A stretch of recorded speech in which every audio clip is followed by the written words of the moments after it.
Hello and welcome to episode 81 of Beyond the Brick. I'm Joshua Hanlon, And I'm Matthew Kay. and we'd like to thank our sponsor for this episode, brickmania.com. If you haven't checked out Brickmania's military kits, I would highly encourage you to.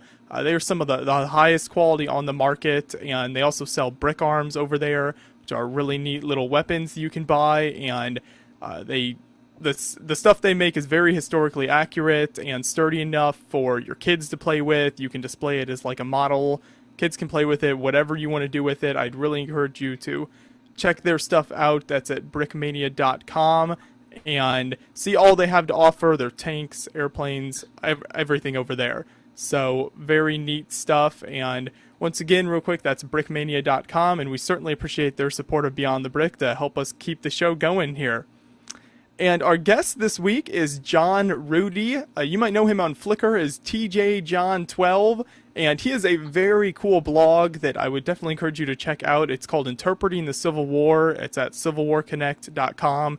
If you're interested in Civil War history at all, it's definitely worthwhile read, and some really cool stuff on there. He actually did a very neat post about his experience with his Civil War display at Brick Fair this year. That is a really great read, so I'll have a link to that in the description to check that out. He is 28 years old, a park ranger and a historian, and he is a member of Wamalug and a founding member of Luckney. So, for people who aren't familiar with Luckney, what exactly is that, John? So Luckney was the lug that we founded in upstate New York years ago. And it was Lego Users of Central New York. We wanted to be different with the name, so we chose something that didn't have a lug in it. And as a result, kind of got ignored. But that's fine, whatever works. It's a group of folks that just get together and build. And they're still up there working away. I'm down in Gettysburg now, Gettysburg, Pennsylvania. And they're still up there around Syracuse area and Rome, Utica, a little bit down towards Binghamton, doing train displays and that sort of thing up there. So I'm happy to see them still active, Good to see something you started continuing. Sure. Now, John, you've been in the LEGO community for a long time. So founding Luckney, how old were you? You were like 18, 19? Luckney was in 2001 or 2002, someplace right around there. My first LugNet post that I can find is, I believe, 1999. So I've been with the LEGO community since I was in my teens, and today, that's not such an odd thing. We've got TFOLs all over the place. Mm-hmm. In that era, there were like 5 or 6 of us. It wasn't as smattered with teams as you might expect. We had different acronyms at that point. There was the KEBAB, which was the dead acronyms we leave by the side of the road. Kid with a bunch of bricks, which is a great acronym, and I don't know why we ever left it behind. But now we've gone with the staid TFOL. But yeah, I was in the community back then. I was at BrickFest 2002 in DC. So that was my festival. And then I went to college in 2003 and kind of went through a dim age. So pulled back from my community engagement. Was working with some brick a little bit then, but nothing major. So now, what was BrickFest 2002 like? Because I'm sure a lot of us, I myself included, have no idea what any of those BrickFests or any of that early community activity was like. Oh, you poor child. No. So BrickFest 2002 was the BrickFest set of events that happened around the DC area. They were kind of the first in a long line of new events that have come out and kind of proliferated across the American continent, not around the world, but that one started out, it was in a college building, in a college union building. George Mason? Yep, and we just basically used the college union building for the weekend, which means all of the different meeting rooms became theme rooms. So there was a town theme room where there was one large collaborative train display. That's where I spent most of my time because I'm a townie mostly. Then you've got the castle room, the space room, and it was interesting because they were all very focused around the theme. So you had each individual room that created a community in and of itself. Really kind of cool feeling. No public days, and that's the other thing to remember is that this is an era when there were very small events, easy to support. You didn't have to pay to keep the lights on, really. so we could support ourselves as a community. And so you're saying BrickFest 2006, when it was held at the Joe Fest 2006, when it was held at the Sheraton, that was the first time that there was a BrickFest with like a public day. I think they may have had a public day in there between '02 and '06, like one day. Similar, Bricks by the Bay does one public day now. I think they may have had a one public day at George Mason, but I'm not the expert on what happened during BrickFest. I just know that one weird event that I went to. My parents actually had to sign over guardianship of me for the weekend to one of the fellow fans in the lub, just so I could go to the event. So he had to act as my parent for the weekend in case I need my wrist slapped. You know, I was 17, so didn't need my wrist slapped, but you know. Like I said, trying to get with some Northern Virginia women of the night, someone to tell you. No, I think they were more worried that I was going to get with some Northern Virginia brick and walk away with it. I think that was more the fear. I see. So what was it like to be a 17-year-old at BrickFest 2002? Because I know what it's like to be. I knew what it was like to be a 17-year-old at Brick Fair, but like I can't imagine maybe like a more insular community at that point. The community was much smaller. The community has grown and kind of fractured and moved apart into various different bastions now. But really, at that point in time, it was like walking into a room where I thought I knew everybody.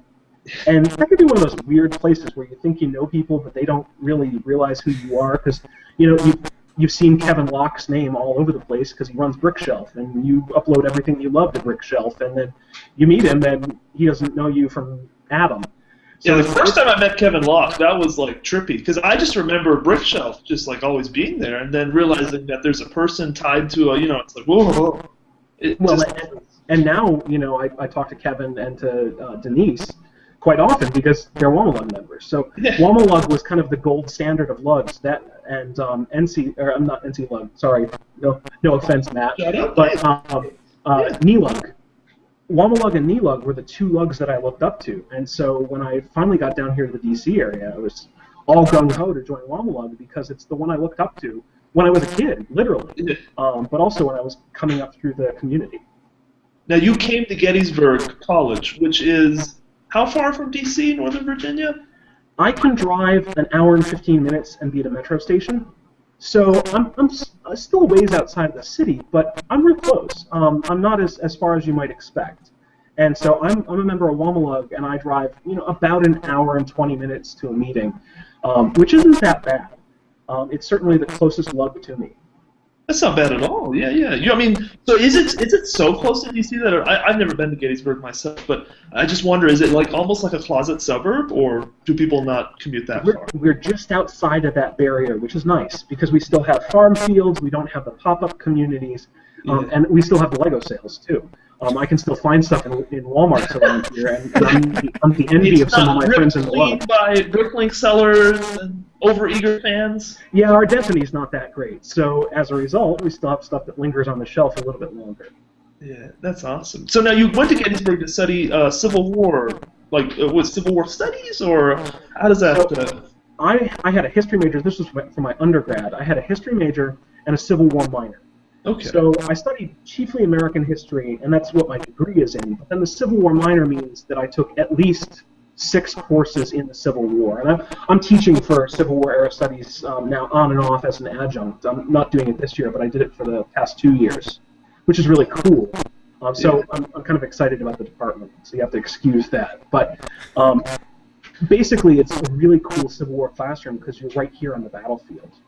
And so when I decided that, when Gary and I decided, Gary Brooks, that we were going to do some Civil War mocks and we were going to do Gettysburg for this year's Brick Fair, it made it perfect because I could wander out in the battlefield and look at the landscape and then say, okay, let's build this landscape.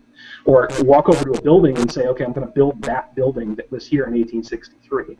That's like someone that loves to build, like, I don't know, Navy ships or something. Oh, you just happen to live in Norfolk, Exactly, and you can you can either build something that you don't have access to and try to beg for photos and do Google searches for photos all the time. But then when you build something that you have almost constant access to, it's amazing.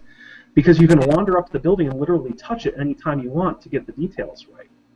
So it's really cool. And then living in a historic town like this, you start to soak up weird historic architecture.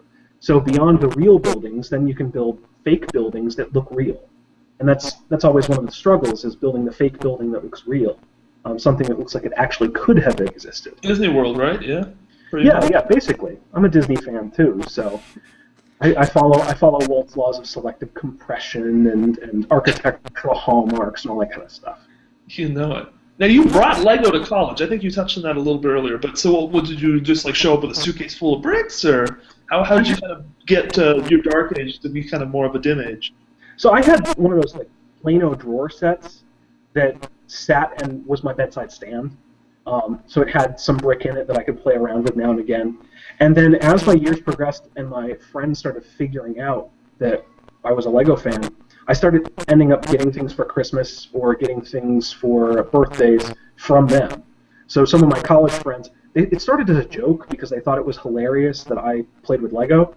And then it became quite serious because I started building the sets when they gave them to me instead of it being a joke. And then they started building the sets with me. And it was really interesting. This was back in the original Spider-Man era. So I was getting lots of closeout Spider-Man sets from friends who could pick them up for cheap. And just hand them to me as a gag. I was happy. So I think anybody would have a Spider-Man set, and especially if you just happen to like keep it in mint box, right? I mean, no, I didn't keep them in mint box. I build stuff.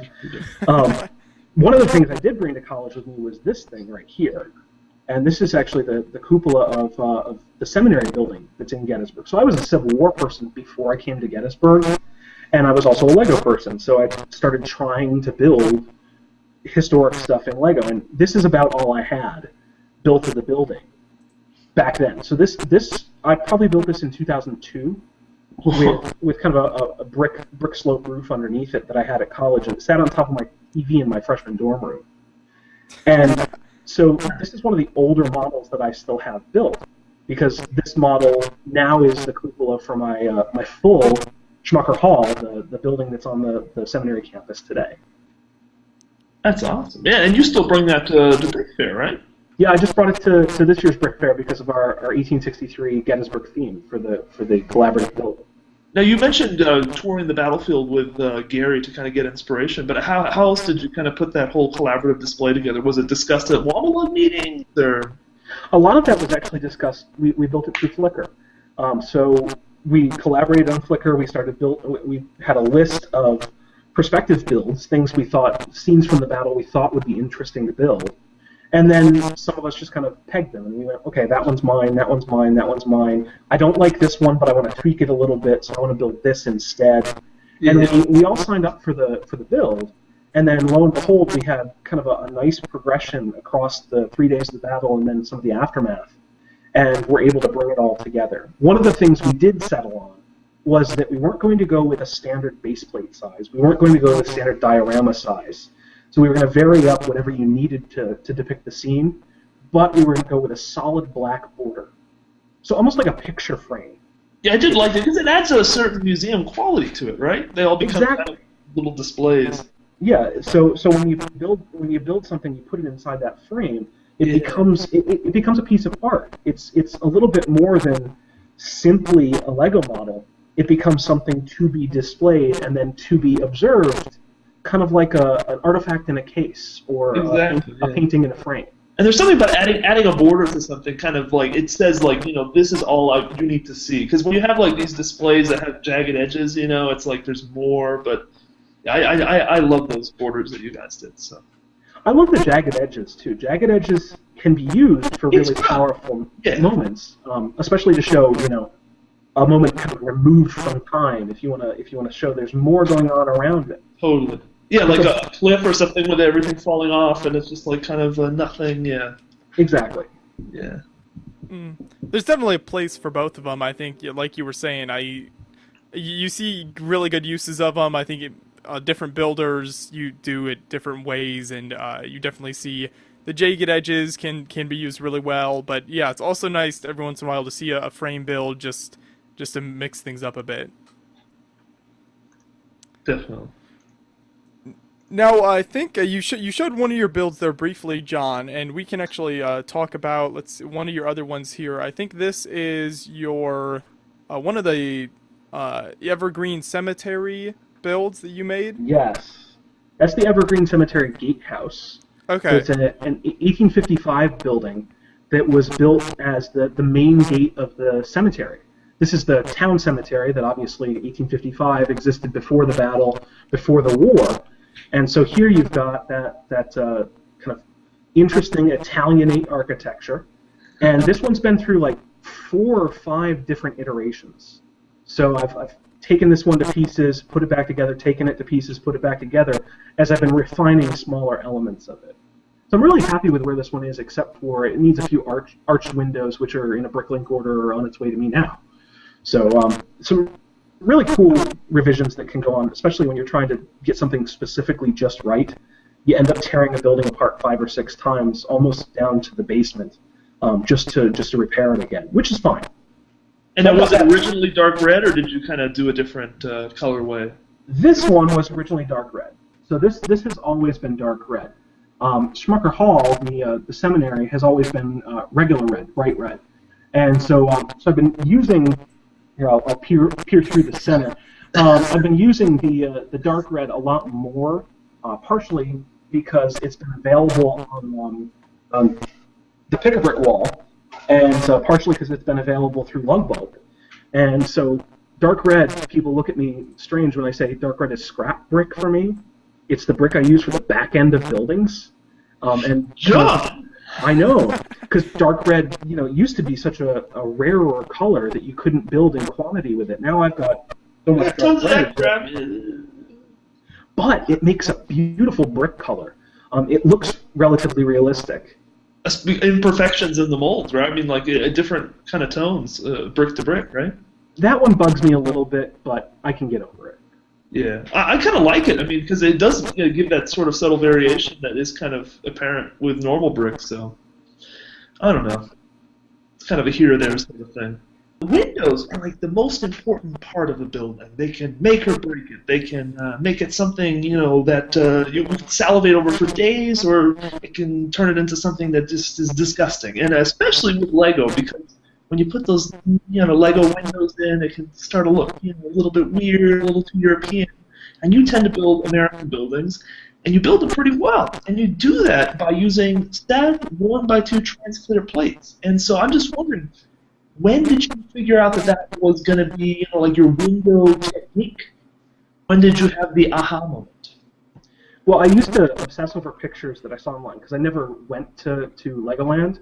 But I used to obsess over the pictures of Legoland because I loved how they did the windows. Like in the DK books? Yeah, in the DK books, and people just posting on Brickshelf. Yeah. They would go to Denmark, or they would go to Britain, and they'd see these amazing things in Windsor that I could only slaver over. Yeah. But they used to cut pieces of plexiglass, and it's like the frosted plexiglass you see on like overhead lights. Oh, I know, exactly, yeah. And they used to glue it into the window. And I'm a purist, so I don't cut bricks, I don't buy aftermarket parts, I don't do any of that kind of stuff. So it kind of hurts to see those windows pasted in there. So to get the same kind of look, and also so I don't have to build interiors, so I can leave the guts as dirty as I want, I use the stacked plates. And I think it makes the building look a little bit more realistic, sort of like an HO scale model. The fact that you can't see in the building, and I'm building at a separate scale, too. So the scale of my building isn't necessarily what you might consider minifig scale. For the modulars, I think you do the Disney thing, right? Where you do the floor is normal, and then you go like dinky-sized upper. Like I can see in the building behind you, you have like the floor looks to be, yeah, exactly. Yeah. So this building uses a slightly larger first floor. You can see it right there. Yeah. But then each of the floors above it, these floors actually are 6 bricks tall, which doesn't really work. There's not enough guts in there to put a floor in, to put a ceiling in, and to have any kind of minifig stand up in that with any appreciable value. To get a building 3 stories high, I would have to build this as high as Cafe Corner or as high as Green Grocer. Yeah. But by compressing the scale, I can actually make a building look a lot larger than it is in my hand, simply by making things a little bit shorter, actually. Making a building smaller makes it look bigger, and that looks weird. But what helps do that is the fact that the windows are kind of this dead space. So the windows are Cola. Yeah, Cupola. That build has been around for quite a while too. That particular sign there has probably been around since. Oh, I love doing that. Building like a little mosaic and then integrating it into a building later. That's. Yep. It's take time to notice the. Are those like ranger hats that you have on the These fascia? are ranger hats on the fascia. Now, I'm a park ranger. That's what I do during my day job. Yeah. So when the park ranger police sets came out, I figured, okay, this is the last time I'm going to be able to get park ranger hats. So if I ever want to do, like a minifig business card for myself, or if I ever have park rangers that say, where can I get those minifigures? Because in the park service folks that I know at least know me as a Lego person. Yeah. And so I picked up a ton of them. I think I have like 400 of those in backlog. Like on Bricklink or buying 400 of the sets? Well, I got no. It wasn't through 400 of the sets. I got them through Lovebulk actually, for simply because I knew that I was never going to get that part again. Yeah. That Lego probably built the mold for a one-off for that year and that year only, and we're not going to really see that hat very often. And so I was afraid, and I was like, okay, let's just buy it for now, and if they come out with them and they get really, really cheap, it's not going to be that big a deal. So, but yeah, now I'm using them as architectural elements, and at some point I'm probably going to use one of them as like a Don Quixote shaving bowl and that kind of stuff, because I've got so many of them, I got to figure out what to do with them now. Yeah, you're gonna build like somehow lace them together and then turn them into a shield that you can drag over. But it illustrates one of my points. I say this to a bunch of my friends in the lug all the time, is that anything is useful in quantity. Oh, yes. So you have 5 of a brick, you have 6 of a brick, and you can't figure out what to do with it. But suddenly when you have 100 of it, when you have 200 of it, when you have 1,500 of it, now it makes perfect sense what you're going to do with it. So I get laughed at constantly. We put in a lug bulk order, or I put in an order on Bricklink, and people ask me what I'm getting, and I say, oh, I'm getting 1,500 dark red 1x2 bricks. And they go, wait, why don't you get 50 of this and 50 of that and 50 of that? And I'm like, no, if I get 1,500 of something, I can find an amazing use for that. and I'll never run out of it again. And that's where I like to be. Yeah, I love going to the Lego store and just buying a case of parts, Like I bought a case of brown 1x2 bricks, and I built a factory with it. So, I mean, Yeah, quantity. Mm-hmm. Well, and one thing in quantity. A what? One thing in quantity. Oh, yeah, exactly. So a few antennae are useless, 2 or 3 of them, but once you have enough of them, you can use them to build an entire cupola like that. Yeah, exactly. And you let a part sit in front of you for long enough in a large enough quantity, and you're going to figure out something weird to do with it. Definitely. Since you're a park ranger, is there much overlap between your Lego-related stuff and your park ranger? Do you do anything there, like build little models for people to look at or anything like that? I've got some brick in my office that, is just stress brick to build with, and we've used it as, I do training for the park service, so I work with other park rangers to help them talk to folks in the field. I help teach park rangers how to talk to the public. And so we do lots of training courses. So we use the Lego along with other desk toys as kind of that stress relief when you're running a class type of thing that you put in the middle of the table. I haven't done anything public programming-wise with Lego. I think it would be cool. I think it would be amazing. And I know there are a few parks, particularly ones that have prominent architecture, who have done a few different things with Lego bricks, like build an armory or build a house so they can talk about how you lay bricks and laying them in certain bonds and that sort of thing. One of the models I got planned for next year, so we're continuing the Civil War builds for next year, and one of the models that's in Hue is actually in Harper's Ferry, where I work. It's going to be John Brown's fort. So I'm hoping that after I got that built and after it's looking cool, that I can put it on display maybe someplace in the park. And I got to talk to the folks down the hill to see if they'll have me. Can I put my Lego on here? That's Well, I awesome. figure if it's historically accurate enough and it looks clean enough that it'll probably get displayed someplace. They'll probably be excited about it. Oh yeah, and I've heard of like lots of places they'll pay to have their building immortalized in Lego. So Oh yeah, and if I'm willing to do it and loan it to him for free, I think that'd be cool. yeah, exactly. That's awesome. So I think, are there any other Civil War builds that you might have lying around that we could possibly see? I know you have it's a mobile photographic studio, right? Have we talked about that yet? Yes, this is actually Alexander Gardner's photographic wagon. So it's weird that we have pictures of his original photographic wagon that he used at Gettysburg. Yeah. But it's really because he sets up the photographic wagon, which it works as his darkroom, and then moves his camera around. He really doesn't want to move the place you've got all the volatile chemicals. So it ends up in the background of some of the shots he took of the dead at Gettysburg, particularly on the Rose Farm, which is on the south end of the battlefield, July 2nd battlefield. Yeah. So I built this cool little wagon, and I built Alexander Gardner to go along with it, and then his 19th century camera as well. Well, that is really neat. Yeah, when I saw a photo of that, I thought that was one of my favorite little builds you had done with the camera there. I thought that was really cool. And it's really a dead simple build. Very. You know, it's just a Dalek brick or a Travis brick down here on the bottom with four tiles, Mm-hmm. and then it's just a few plates between. I'm not even sure what to call that. The old style bracket that used to be in like classic space sets all the way back. And then you've got, of course, the gold fez on the front really pulls it all together. But the wagon I'm really happy with because it's 5 wide, and I'm a geek, and I think that 5 wide vehicles generally work better for the minifig scale than 4 wide or 6 wide do. So when I had the opportunity to build a 5 wide wagon, I jumped at the chance. And I see the collectible minifigure plates because it's got the dimensions are 3x4. Exactly. So I needed something strong and 3 studs wide, so why not go with the collectible minifigure plates? Too cool. Mm. Now, Well, now, provide a quick justification for why 5 wide is better than 6 or 4. I just want to hear from you directly.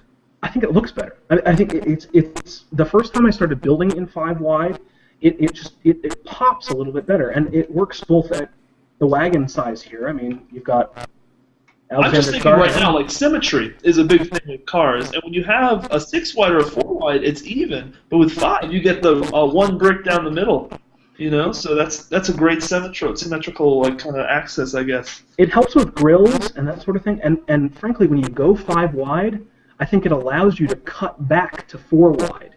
So it gives you the 5 wide wheelbase to play with in the space and really see how wide or narrow you want to make your car. It adds to the detail layers. So here's one of my 5 wide town vehicles. And what that's a New York taxi? Well, is it built on a specific? It's built on a classic 1930s-ish taxi. All so it's not any specific make or model. It's just supposed to look like a vague. It looks like one of those custom, the custom car garage that came out a while back. Yep. It looks very similar, but you can see the 5 wide there. Yeah, exactly. Exactly it. You get the little grill and the lights flanking. So, yeah, that's nice symmetry. Very nice symmetry. Now I guess we're kind of getting into more of your 1930s builds, which I guess just knowing you for a little bit and seeing your builds, you kind of do your Civil War and you got your Art Deco. So, the Civil more about Art War. Deco. Well, the Civil War. First of all, the Civil War happened because of Lone Ranger, and I see behind Joshua, he's got the Lone Ranger rearing up on the horse. Yeah, I just got that set. I actually built it today. I've had it for a couple weeks, but I thought since we were having you on the show, I'd build it today and put it back there. So the Civil War stuff has been a relatively new obsession. Okay. I had the Schmucker Hall. I had the older stuff. I have a bunch of the figures from the Western line, but this meant that finally, when I had an adult paycheck and an adult bank account, that I could afford to buy a bunch of Civil War soldiers, not just 8 or 9 of them. So that's really what the Civil War stuff started. But you're right; it's been an evolution of building something different, historical, than what I was doing before. So before I was doing stuff in the 1930s, and particularly, I know it sounds really geeky, 1938 and 39. choosing that specific time for a couple of reasons. One, because it's a really interesting period of American history. You're right on the cusp of World War II. You're right on the cusp of societal change. Yeah. And you've got the Depression era, but you've also got kind of that era of large steel cars. You've got that era of kind of a couple tall buildings, dueling and kind of there's no three-way duel, but three-way dueling architectural styles that are going on. Now those were Art Deco. You have Art Deco and Streamline Modern, which are two very kind of slightly different styles, but they can lump together pretty well. Yeah. You have some prairie architecture that's also kind of working its way in there, and then you have really one of the schools that I love is the Chicago School. And the Chicago School starts around the turn of the century and works its way up through the 30s, and that's the first skyscrapers. Yes. So things like the kind of the hallmarks that I think of when I'm thinking to build in that style. Is it Field Insurance Building, maybe? The Field Insurance Building, I think of the Flatiron Building in New York. Yeah. Basically, anything that was designed by Burnham is spot on in that architectural style. He's the guy that designed the Chicago World's Fair. Daniel Burnham? I think I can't remember if it's Daniel, but there's a great book on it called Devil in the White City. Yes. And an amazing about the book. guy that opened up the hotel to kill. Well, yeah, it's about the guy that had the murder hotel, but it's also about the history of architecture. So yes. you read it for the murder hotel, you stay for the history of architecture, and it's a really great. It's kind of the classic historian's bait and switch, which is a good place to be. And so that historical period, when you've got all those different styles to play with, and people retrofitting one style onto the other, is really amazing. There's this material in that period, and you've probably seen it, but you didn't know what you're looking at, called vitrolite. And vitrolite is glass tiles that go on the outside of storefronts. And you've seen those storefronts from like the 30s that have the glass tiles on the front. Kind of drugstore sort of. Exactly. There are Woolworth drugstores. There's some diners, camera shops, you name it, and you could probably find a vitrolite version of it. But you go down any small town in America and you'll run along at least one of these storefronts that's vitrolite. And basically it's taking an old building from, say, the teens and retrofitting it with a brand new storefront that has the Streamline Modern aesthetic to it. So when you look at a building like the one that I was showing you guys earlier, and this hasn't been posted anyplace, but there you've got a vitrolite. I use the shininess of the brick to show that glass. That kind of streamlined storefront there, using the arched window on its side, appended to what fits into an older archectural style, something that looks a little bit more like the Chicago School. Yeah, you did. I didn't notice that. I think I saw that earlier, but you kind of it is like kind of conflicting. You'd expect the top of the building to have kind of spiffy round cornices or something. Exactly, and it's because these things were retrofitted. And you see a lot of retrofitting in architecture, like in the 1970s when they kind of do like the international style box on the outside of these old style turn of the century kind of 10, 12 story buildings. Well, you even see it today with things like Apple stores going in on the Champs-Élysées. The bottom floor of a building being retrofitted into this sleek Apple store when above it is an 18th century building that's been there forever. Yeah, exactly. They bust it out and then they put like a big stainless steel box, yeah. Well, and that big stainless steel box is what I try to avoid when I'm building. I mean, when you're a town builder, in essence, you're building boxes. You're building boxes, and if you don't build interiors, like I don't build interiors, you're building boxes full of. It's got to be a damn good box, basically. It has to be a damn good box, and it has to be, it's full of empty space, so it's got to have meaning to it somehow. Yeah. So the way that I try to inject meaning is by showing the story of the building, and the building kind of dictates to me the use. So I don't set out to build a police station or set out to build a diner. I start building in an architectural style. So I'll start with one or two hallmarks. So I recently built a brown theater. And it wasn't a theater to begin with. It just had a large arched window. So you take a top-down approach, basically. Well, I don't necessarily take a top-down approach. I take a wherever I start out approach. So I can start from a window and build up and down. I can start from a cornice and build all the way down. I I can start from a storefront and build up. But it's really letting the building speak to its use. So if I start building something that looks like it's going to be a tenement house or a large apartment building or a hotel, then that's what it ends up being. I didn't set out to build that. It's just that's what popped out of my head. And it's actually a freeing way to build because you're not going, okay, how do I make a police station? How do I make a police station? How do I make a police station? I know I'm obsessing about police stations. It's because for some reason my mind hasn't spit out police station yet. I don't have one built. And I feel I think there's several buildings I have yet to touch because it's just like you never really think about it, And then I've never done that. I have thought about building in that style where you kind of pick an element and go from there, but I'm a horribly dependent, or that's the way I do. I just pick something and then you got to build from the idea. So, but that's interesting. That's a good thought to kind of just pick an element and go from there. It's a different style of building, but finding that one element that works can help to dictate your scale and start to dictate what other parts you might need too. So it can help you to figure out what you might need in your bricklink orders. If you say, this looks really cool, but I need 17 of them, and it has 52 parts in it, so I better start ordering. Definitely. Oh, yeah. Now, you showed us the one building, the kind of storefront that was a little Art Deco-y, streamlined modern. I think Josh has some links that we could show of your other buildings.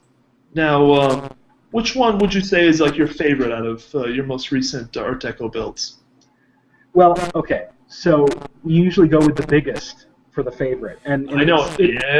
It is my favorite thing. Because it's been a dream that I've wanted to build for a while, and I finally realized it for last year's Brick Fair, is the Hollywood Tower Hotel, which especially folks that live in California, might know better as the Tower of Terror, the Twilight Zone Tower of Terror.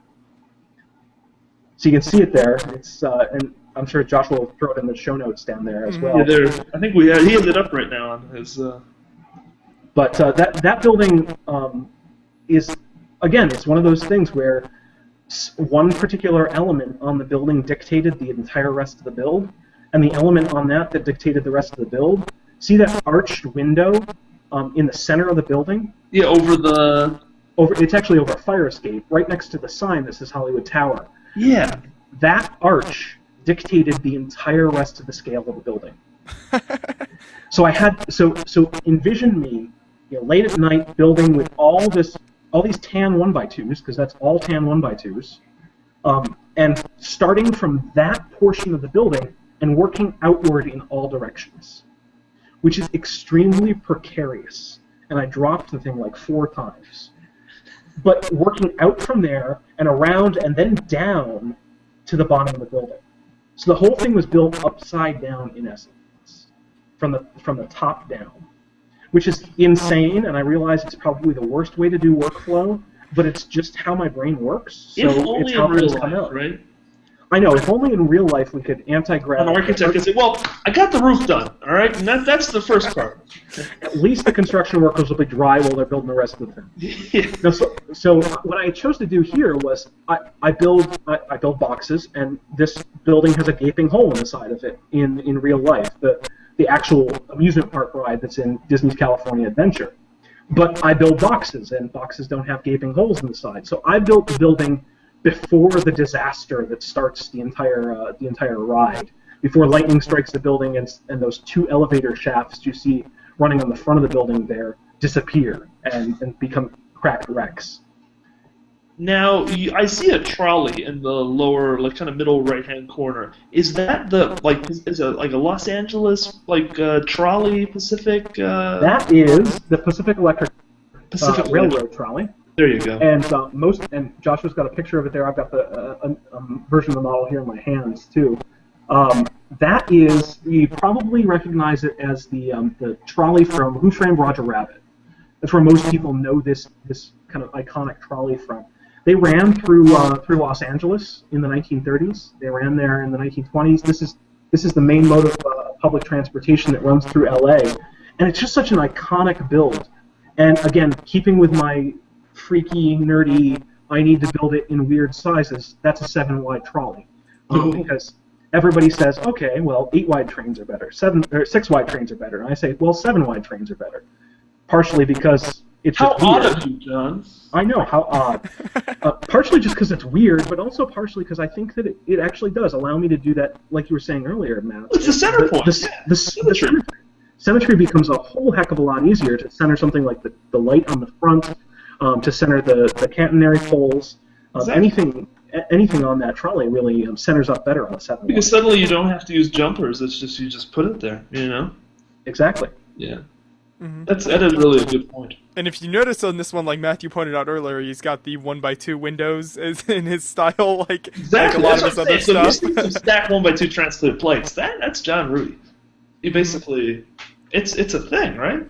Yeah, and once I started it, I basically now I can't stop. So anytime that I'm deathly afraid that the Lego store is going to stop selling on their pick-a-brick wall 1x2 plates in transclear, because then I really can't build anymore. I know I personally, I think I have somewhere around a case, but I mean, what's your supply looking like?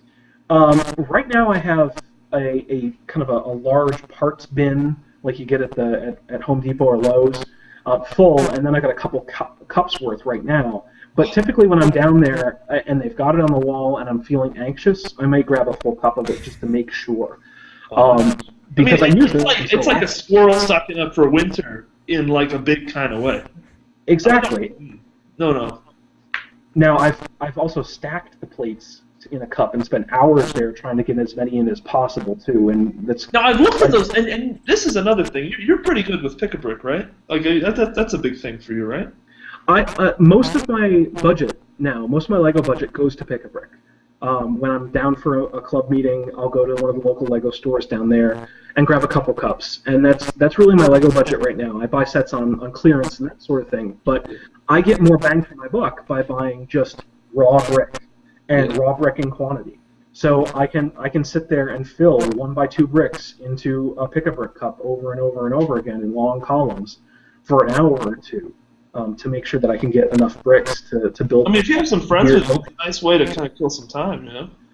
I've tried that before, and my friends really don't want to sit there stacking up 1x2 bricks. It's just, it doesn't seem like the most exciting time for them, and I don't understand it. I've tried it with my fiance, I've tried it with other friends. They just don't want to stand around and stack up Lego in long columns forever and ever and ever. It's not everyone appreciates a good stacking session. That's what I always say. Oh, man. So pick-a-brick, they had the dark red 1x2 lately on the wall, but what else has been good recently? Because I know I probably don't get to the Lego store as much as I should. But is there any part that you've really latched onto lately? The 1x2 is my stalwart part, so it's the part that I go back to constantly.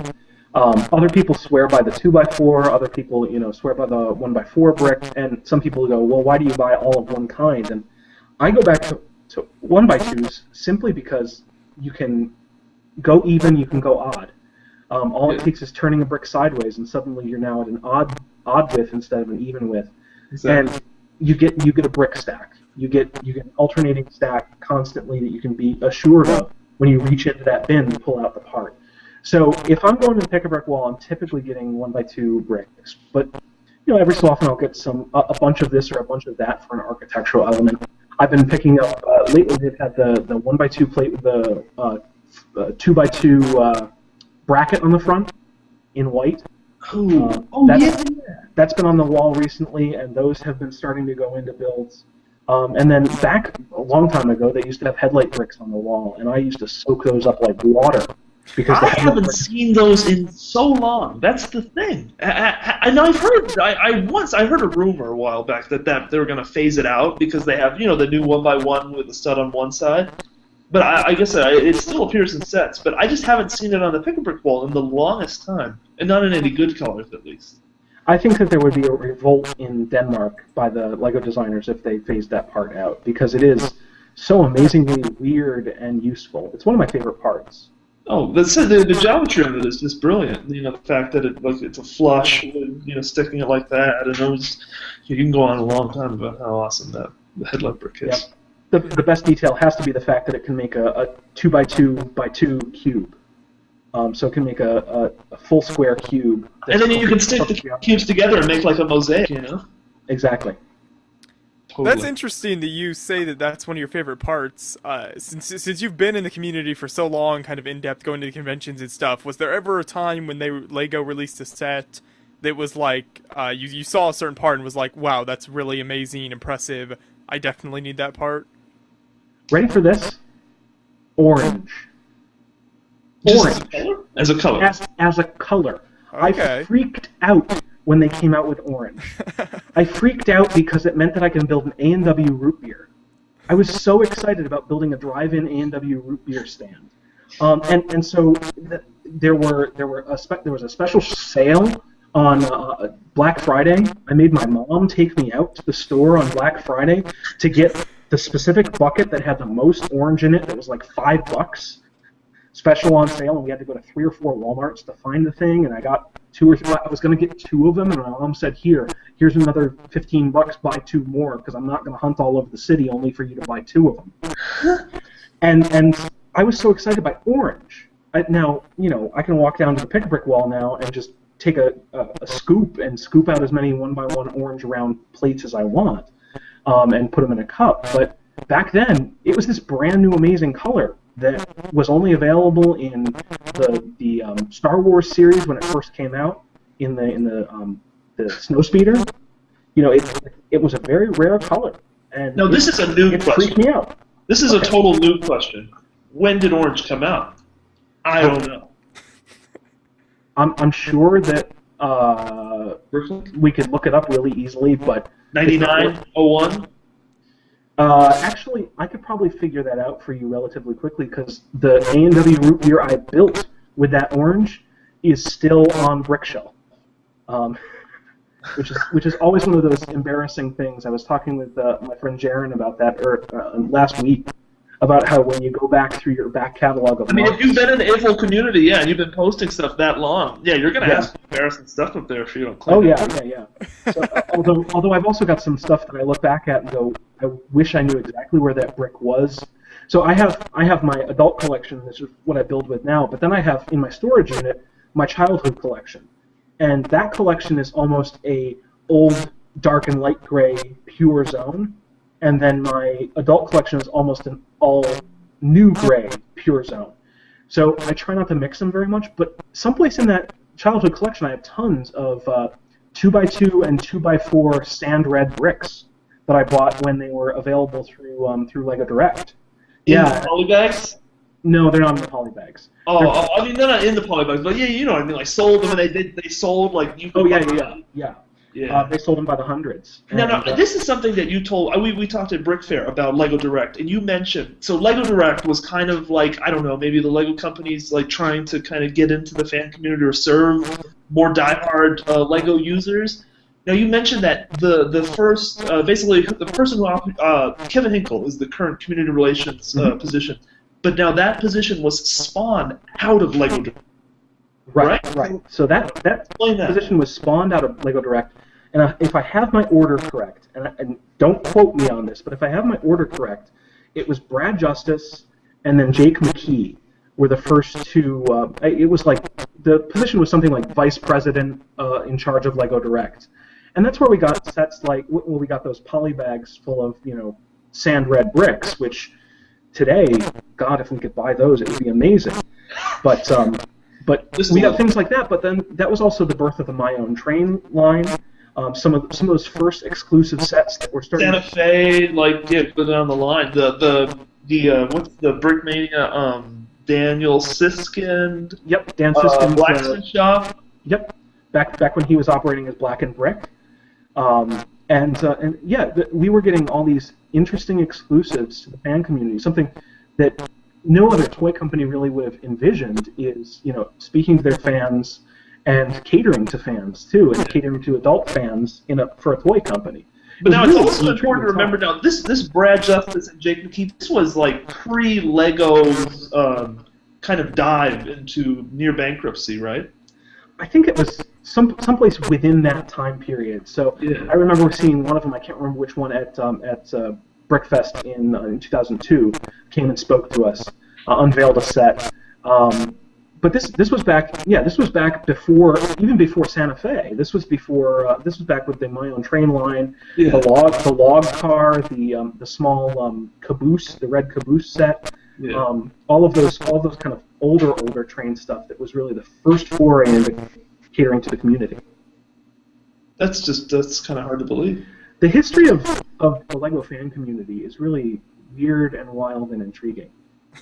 It is. It's like a fantastic. And I know there've been many books dedicated to the LEGO fan community, but there's really been nothing. And I'm not saying that anybody should write another book about the LEGO fan community's history, but you just kind of have to find it out for yourself almost. But yeah, it's loops and loops of different people and places tying together, and that's a fantastic story, the whole Brad Justice. So basically, the community relations position spawned out of LEGO Direct. Exactly, it's kind of an outgrowth, and if not directly inside the organization, I don't know how the organization runs, but at least spiritually, it's born out of it. And so Kevin is the current one. Steve Witt was the previous one, but they're part of a long line of folks who have come along and tried to help the community. Definitely. Mm-hmm. Well, I wanted to pull it back to your Civil War builds real quick, because I had something I wanted to ask you about after reading your blog post that I mentioned at the beginning of the show. Kind of the outlook you had as you were building, you and Gary, I think both, building your Civil War models. You kind of took a different perspective on it than most military LEGO builders, because a lot of the military builders you'll find today are more modern military, World War II to present day, and they'll make it pretty gory, a lot of them, and have a lot of blood all over, people blowing up, things blowing up, and you weren't really going for that, were you? No. I don't buy stock in transparent red bricks.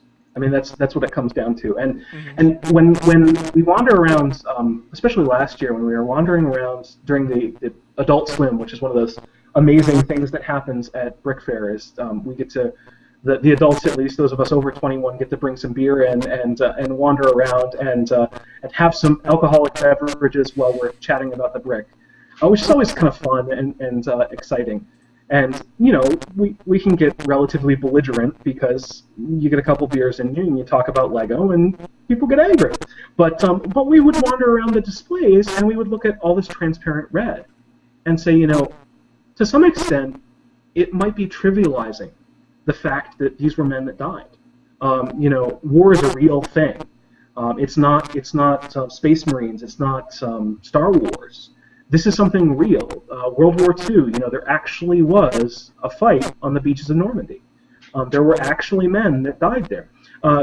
Lego Sim on Flickr, Evan, was chatting with me at this year's Book Fair, and we were talking about this, and he looked out at one of the displays, and it was a micro display, a micro military display. And he picked up one of the figures that was lying over dead on top of it. And this is all the piece was. It was a 1x1 green brick. On top of that was a 1x1 round plate in yellow, and on top of that was a 1x1 round plate in green. He picked it up and he said, "This is a person. This is a person. This represents a human being who had a mother and father." And I was like, exactly. They loved somebody, they cared about somebody, and war is something real. So when Gary and I approached the Civil War stuff, we said, okay, we don't want to go transparent red. We don't want to go blood-soaked because, to some extent, it's not accurate. And more importantly, it looks like it almost glorifies. And we didn't want to glorify battle. We just wanted to depict it. It's one of the cool things about LEGO is I think that you can use it as an artistic medium. And, there's something really powerful about taking this minifigure, which is intended to be played with by a child, and using it to illustrate something that is obviously not the place a child should be, war. Someplace that is so fundamentally different than the place a child should be. And it helps you ask those questions about what is right and what is wrong for even a parent to decide their child should be playing with. Or for a child to decide they want to play with, and it throws all these interesting lights onto the both the hobby and then also onto military history in general. Because it kind of takes the minifigure and it turns it from like a little toy soldier, you know, like a green army man, and kind of turns it into like a sculptural, almost like a Iwo Jima memorial kind of, you know. Exactly. Non-glorification, but when you treat the minifigure as someone who actually existed, instead of you know, oh my God, that's cool, he's holding such an awesome gun, look at this explosion he's standing in the middle of, and the blood pouring out of his missing left arm. When you say this could have been somebody that actually existed, or in some of our displays, someone that did actually exist. Gary on his little round top had Joshua Chamberlain standing there, someone that actually exists, someone who actually fought at Gettysburg. On my Reburial of the Dead, I have Basil Biggs, and Basil Biggs was a local black man who headed up the work crew, and so Basil Biggs is standing right here. He was a real guy that made money off of the reburial of the federal dead, and with that money he bought himself a brand new farm. So it's this amazing story. When you actually try to depict that reality, suddenly war becomes real in this medium as well. It's not just a cartoon, it's now something interesting and intriguing. And then the added interesting layer to that is that Basil Biggs was a local, like I said, a local black man. And here, I've done that face in brown. He's using Lando Calrissian. It's one of those interesting things that when LEGO came out with the brown minifigure head, and I think it was in 2002, someplace right around there, to illustrate Lando and then the NBA All-Stars, as the new LEGO movie trailer jokes about. They changed, I think, fundamentally how we think about LEGO minifigures. Because looking backwards... Because it's a real person with a name. It's a real person with a name, but then even on top of that, looking backwards in the back catalog, everything before 2002, you go, where are all the black folks? Why is there suddenly a brown face here? So I think what that does is it allows us now to also use this as a discussion of race in America, and it's one of those things. I have a or race in Denmark, maybe. Oh well, or race in Denmark. But for me, doing American history and being an American LEGO builder, I'll use it to talk about the culture that I'm in, and use it as an art medium for me. So one of the things I've been stocking up on are those brown heads, because I'd like to do some United States colored troops with my federal soldiers. Yeah, they're not cheap, are they? They're not cheap, but it's extremely striking, because when people come in, especially on public day, they come in expecting to see the cute little yellow minifigures. And then when you place in front of them a racially diverse minifigure, they go, ooh, what does that mean? How does that change what this medium means? Remember, I'm a racial historian. I study conflicts over race. That's why I focus on the Civil Wars, because the sparks are over this question of slavery, and that's why I focus also on the Civil Rights era, because, again, it's the question of race. So, obviously, I'm going to gravitate towards those brown heads and those brown hands to place on my minifigure bodies. So do you think that your work would be a lot less rich if you weren't kind of, I don't know, doing almost like extended learning with LEGO, or like just working with kind of the stuff you do at work with your LEGO? Well, I mean, at work we call ourselves interpreters. It's what we do, and that's kind of a misnomer for most of the public, because interpretation is you say, oh well, what language do you speak? Yeah. And when I get that answer, that question I usually give the snide answer of I speak the language of the past. So I interpret the past for people who live in the modern world. Yeah. So one of the things we did with our display is we had little cards like this in little photo frames, and it depicts a photo of the original building. So that you can see right there is the cemetery gatehouse, and then it's got a little bit of text up here, and it's more than you could fit on a standard mock card at Brick Fair. It's a little bit more text, and I tried to make sure it was a little bit more meaningful too. So the idea behind interpretation is to not simply teach people about history, but to help them feel history and help them understand history kind of on a visceral gut and heart level.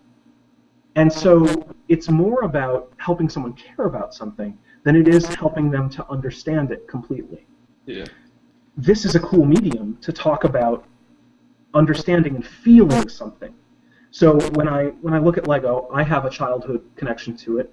More and more, the parents that are bringing kids to Brick Fair and to other events have a childhood connection to Lego. They grew up building with it. And to depict history in that thing that they already have a love for, I think helps them to love history. So Gary and I are all about education, and then I'm all about interpretation. Yeah, I think that's interesting that you kind of have that perspective, because you hear a lot about the educational benefits of Lego as far as like from more of an engineering perspective a lot more of the time and that kind of thing. But a lot of that you don't really look at it from a history out there, right? Yeah, yeah. You don't really look at it from a history perspective very often, and I personally really enjoy studying history, and a lot of my Lego builds have to do with that, and so I always kind of think, you know, how could you do this from a more historical perspective to help people learn more about that? And I think there's a lot of untapped potential there with Lego, since not a lot of people are using it for that. I think there's still a lot of things we'll be seeing in the future of different builds people can do that really help kids and adults, whoever, learn more about history. Now, how excited were you to see the Lone Ranger sets come out? Just off the top of your head. I was already budgeting. As soon as I saw the preliminary pictures with the watermark on them, as soon as they leaked, I was already budgeting. And already saying, okay, that's probably going to run around $12. Well, you can price points, right? Like $12 and then 20. Exactly. So I was like $12, $13. It's an army builder, just like the Star Wars ones. How many soldiers am I going to be able to get if I buy the sets? And then I started wising up and going, okay, well, I can buy the things on Bricklink and save a little bit of cash at least. But yeah, I was already getting jittery when I saw them. And then I got even more jittery when I realized there were only 2 rifles in each set. So that means that one of my Federal soldiers either couldn't be infantry or I'd have to stock up on rifles too, which then kind of shot a hole in my plan, because I was like, oh, that's more cash I have to outlay. But yeah, as soon as I saw it, I went, that's it. That's an amazing thing to be able to build. Of course, it also begs the question, look at those sets, and you got 3 Federal soldiers, and you got nobody for them to shoot at, which means that we had to come up with Confederates. So this is my design for a Confederate right there, and it's the Josamy Gibbs torso from Pirates of the Caribbean, which is a dark gray torso, and then throwing some dark gray arms on it, some light gray pants, and a dark gray kepi, and suddenly you have a standard Confederate to go with your standard Federals. Because the Confederacy was gray and the Union was blue, is that? Exactly. All right. So you need a gray versus blue. Now, there were different Confederate uniforms and different shades and whatnot, but I've kind of gone with a standard because all my Federal soldiers typically look alike. Yeah. So it's okay if all my Confederate soldiers typically look alike, too.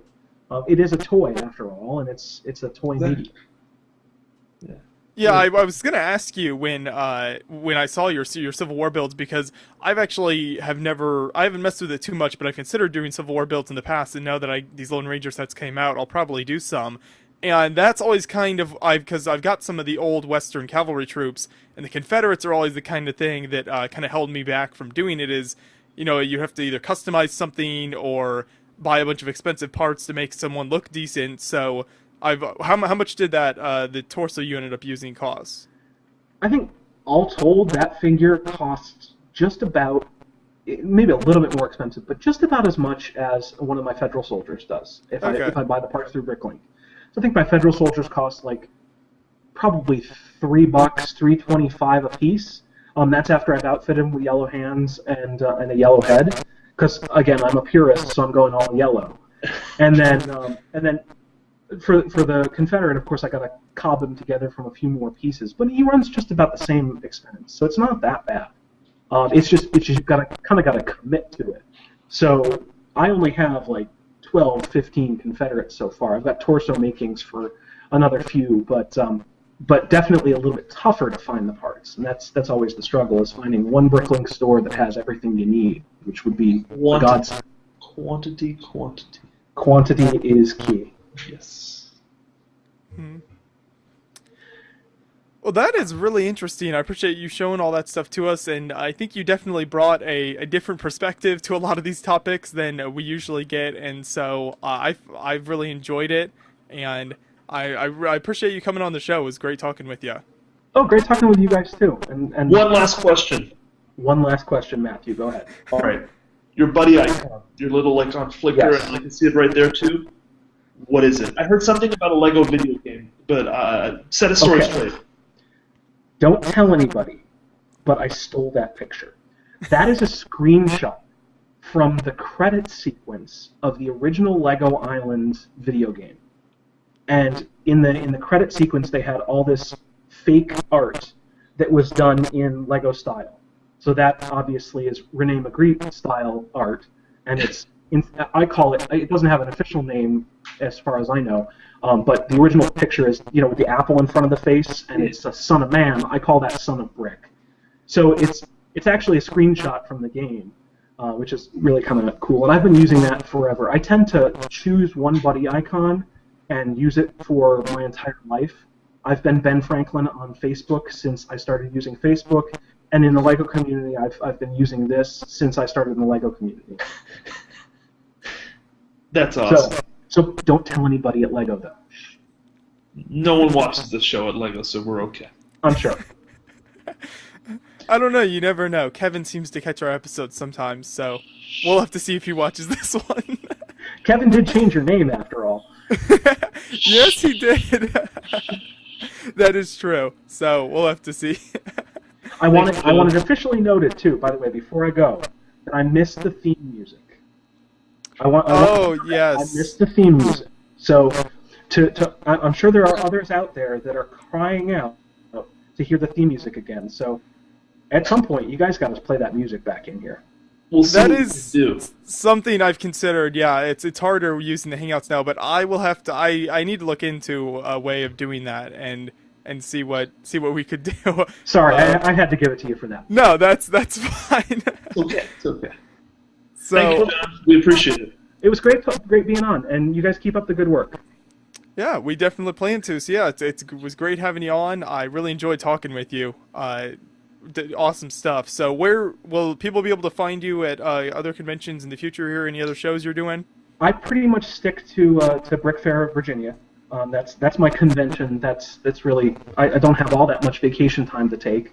A federal worker doesn't get that much when I'm starting out. So as a result, that's really got to be where I put my effort. And then I also display at some of the Wamawag displays at the National Air and Space Museum in D.C., both downtown and out at the airport at Dulles. So you can catch some of my builds there too. So. Okay. Neat. Yeah, and I'll make sure to throw links to all the builds and everything we talked about in the description of this video, so you can make sure to check that out and start following him on Flickr. If you don't, definitely encourage you to do that. And like I mentioned at the beginning, his Civil War blog as well. If you have any interest in the Civil War, very cool place. A lot of interesting articles there. Have a link to that as well. So once again, it was great having you on, and all the listeners out there, I'd encourage you to subscribe to the YouTube page to keep up to date with all the latest content that we're releasing here, and you can keep up to date with the latest episodes, any Brickworld videos that we'll be releasing. We've almost finished releasing all our Brickworld coverage, so if you haven't seen all of it yet, go back, and we have a whole playlist on our YouTube page, and check all that out as well. Got some really cool interviews there. So I'd encourage you to check that out, and I appreciate everybody listening. We'll see you next week.